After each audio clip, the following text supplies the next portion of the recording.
अस्सलाम वालेकुम। आज की वीडियो में हम डिस्कस करते हैं प्रेजेंट कंटिन्यूअस टेंस। अच्छा, प्रेजेंट कंटिन्यूअस टेंस वो टेंस होते हैं जो हम प्रेजेंट के अंदर जब काम जारी हालत में पाया जा रहा हो तो उसको प्रेजेंट कंटिन्यूअस टेंस कहती हैं। मसलन इसको उर्दू में बोलते हैं फेल हाल जारी, ऐसा टेंस जो मौजूदा दौर में जारी हालत में पाया जा रहा हो। मिसाल के तौर पर वो स्कूल जा रहा है, हम खाना खा रहे हैं, वो गाना गा रही है। इस तरह के जो सेंटेंसेस होंगे जो मौजूदा दौर में जारी हालत में काम होगा उसको हम प्रेजेंट कंटिन्यूअस टेंस कहती हैं। अब इसकी निशानी देखते हैं कि सबसे पहले अगर उर्दू फिक्रे के आखिर में रहा है, रही है, रहे हैं, रहा हूं आए तो ये प्रेजेंट कंटिन्यूअस टेंस के सेंटेंसेस होंगे, फिक्रे होंगे जिनको हम प्रेजेंट कंटिन्यूअस टेंस में लेंगे। अब इसके लिए हमारे पास जो इंग्लिश में निशानी है वो ये है कि action is mentioned as continuous. जब एक्शन कंटिन्यूअस हालत में हमारे सामने हो, बयान किया गया हो, तो वो प्रेजेंट कंटिन्यूअस टेंस का सेंटेंस होगा।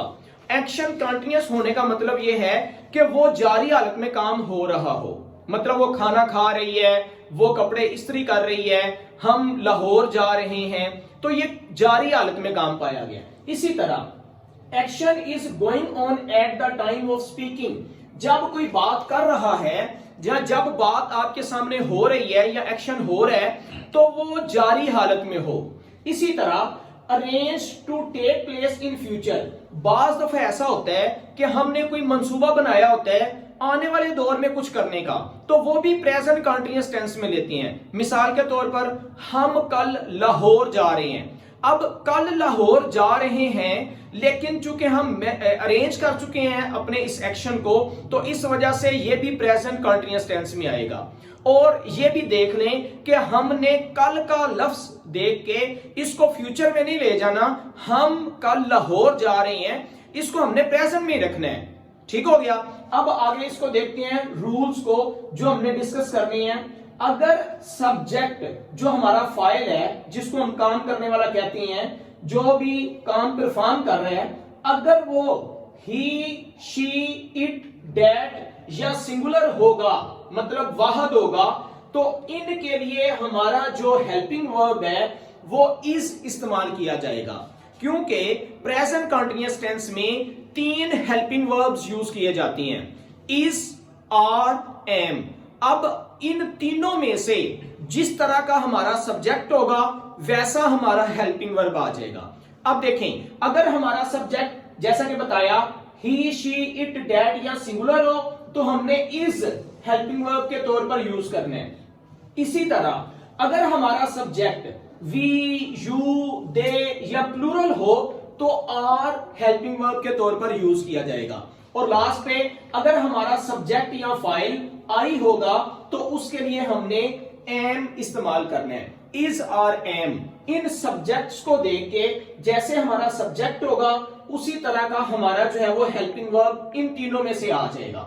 अगली बात यह है कि इस टेंस के अंदर जिसको प्रेजेंट कंटिन्यूअस टेंस कहती हैं, हमने वर्ब की फर्स्ट फॉर्म जो कि आईएनजी वाली है उसको यूज करना है, जिसको हम वर्ब की फोर्थ फॉर्म भी बोलते हैं। जैसा कि वर्ब की फर्स्ट फॉर्म प्लस आईएनजी, ये वो फॉर्म है जो प्रेजेंट कंटिन्यूअस टेंस में यूज करेंगे। और आप ये ज़हन में बिठा लें कि वर्ब की फर्स्ट फॉर्म जिसके साथ हमने आईएनजी यूज करना है, ये present continuous tense, past continuous tense, future continuous tense, present perfect continuous tense, past perfect continuous tense और फ्यूचर परफेक्ट कंटिन्यूअस टेंस। ये 6 टेंसेस वो हैं जिनके अंदर वर्ब की फर्स्ट फॉर्म के साथ आईएनजी यूज करती हैं। तो देखते हैं जी इसको बनाने का जो तरीका है। अगर हमारा सेंटेंस सिंपल होगा, सादा फिक्रा होगा, उसके लिए सबसे पहले सब्जेक्ट यूज किया जाएगा और सब्जेक्ट के बाद हमने हेल्पिंग वर्ब यूज करना है। अगर हमारा सब्जेक्ट ही, शीट या सिंगुलर होगा तो हमारा हेल्पिंग वर्ब इज आ जाएगा। और इस हेल्पिंग वर्ब के बाद वर्ब की फर्स्ट फॉर्म के साथ आईएनजी यूज करेंगे और एंड पे ऑब्जेक्ट आ जाएगा। ये सादा फिक्रा बनाने का तरीका है। जैसा कि वो खाना खा रही है, शी इज ईटिंग फूड या मील यूज किया जा सकता है। इसी तरह दूसरा इसका नेगेटिव सेंटेंसेस है। कुछ फिक्रे ऐसे हैं जो मनफी होती हैं, जिनको करने के लिए हमारा मेथड ये होगा कि सबसे पहले सब्जेक्ट यूज करेंगे, उसके बाद सब्जेक्ट के मुताबिक हमारा हेल्पिंग वर्ब होगा और उसके बाद नॉट लगाएंगे, क्योंकि वो निगेशन के लिए मतलब वो लाहौर नहीं जा रही, तो नहीं की सूरत में he is not going to Lahore, तो जो नॉट का यूज किया गया है वो हेल्पिंग वर्ब के बाद होगा और इसके बाद वर्ब की फर्स्ट फॉर्म के साथ ING as it is use करेंगे, एंड पे हमारा ऑब्जेक्ट आ जाएगा मफूल। इसी तरह अगर हमारे सेंटेंस जो हैं वो इंटरॉक्टिव होंगे, सवालिया होंगे, तो उसमें हमारा हेल्पिंग वर्ब जो है वो बिल्कुल स्टार्ट पे आ जाएगा। लेकिन ये बात अपने माइंड में रखनी है कि जो हमारा हेल्पिंग वर्ब है वो हमारे सब्जेक्ट के मुताबिक होना चाहिए, मतलब जैसा हमारा सब्जेक्ट होगा उसके मुताबिक इज, आर या एम, उन तीनों में से कोई यूज कर लेंगे और उसके बाद हमने सब्जेक्ट लगाना है, सब्जेक्ट के बाद वर्ब की फर्स्ट फॉर्म, उसके साथ आईएनजी जिसको हम फोर्थ फॉर्म भी आमतौर पे बोलते हैं, और एंड पे ऑब्जेक्ट आ जाएगा। लास्ट पे क्वेश्चन मार्क लाजमी यूज करेंगे।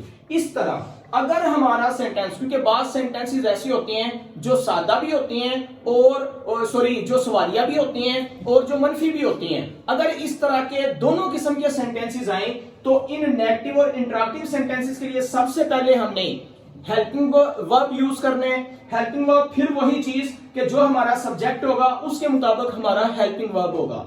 हेल्पिंग वर्ब, उसके बाद सब्जेक्ट, सब्जेक्ट के बाद नॉट। देखें इसमें हेल्पिंग वर्ब स्टार्ट पे भी जाएगा और सब्जेक्ट के बाद नॉट भी आएगा, क्योंकि ये सवालिया भी है और ये मनफी भी है, और उसके बाद वर्ब की फर्स्ट फॉर्म के साथ आईएनजी एज इट इज, क्योंकि ये सारे टेंसेस, सारे सेंटेंसेस चाहे वो सादा हो, चाहे वो सवालिया हो, चाहे वो मनफी हो, चाहे वो सवालिया मनफी, दोनों हमने आईएनजी वाली फॉर्म लगानी है और उसके बाद ऑब्जेक्ट यूज कर देंगे। जैसा कि क्या वो सबक याद कर रहा है, इज ही, सॉरी क्या वो सबक याद नहीं कर रहा है, is he not learning the lesson. तो इसका मतलब ये है कि ये सवालिया भी हो गया और साथ ये मनफी भी हो गया।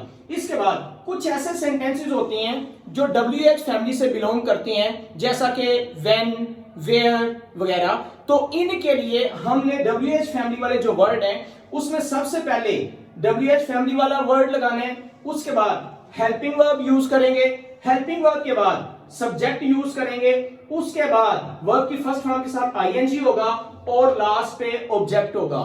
मिसाल के तौर पर वो कहां खेल रहा है, इसके अंदर कहां भी आ गया, मतलब कि WH फैमिली वाला वर्ड भी आ गया और सवाल भी इसमें पूछा गया, तो वो कहां खेल रहा है, वेयर इज ही प्लेइंग, वो कहां खेल रहा है। अगर फर्ज करें इसमें ऑब्जेक्ट भी आए तो आ सकते हैं कि वो मैच कहां खेल रहा है, तो इसका होगा where is he playing match, object भी आ जाएगा। इसी तरह लास्ट इसका सेंटेंस है, अगर फिक्रा हु से स्टार्ट हो रहा हो, तो इसको करने का तरीका यह है कि सबसे पहले हु आ जाएगा, उसके बाद हेल्पिंग वर्ब आ जाएगा, हेल्पिंग वर्ब के बाद वर्ब की फर्स्ट फॉर्म आ जाएगी और उसके बाद आईएनजी वाली फॉर्म, मतलब फर्स्ट फॉर्म के साथ जो है वो आईएनजी यूज करेंगे और एंड पे ऑब्जेक्ट आ जाएगा। मतलब कौन गीत गा रहा है, अब इसके अंदर हु जो है वो पूछा गया है, तो कौन गीत गा रहा है इसका जब हमने करेंगे तो who is singing a song, कौन गीत गा रहा है।